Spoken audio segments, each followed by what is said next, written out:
Hi, welcome to HardReset.Info channel, dear viewers. In front of me, Redmi A1 Plus device, and now I'm gonna show you how to improve battery life on this smartphone.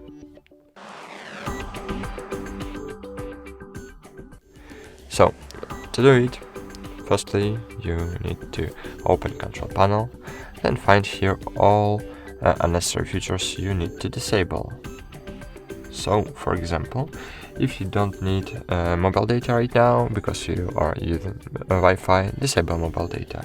If you are not using Bluetooth, disable it. Disable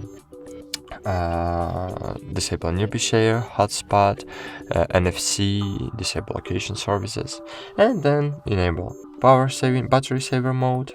And if you want to improve your battery life for days, not for hours, so click ultra battery saver mode, and in this way you will improve your battery life for 4 days. For example, now I have just on 22 battery 22% of my battery performance, and with 22% my phone will live 18 hours, so it's really great.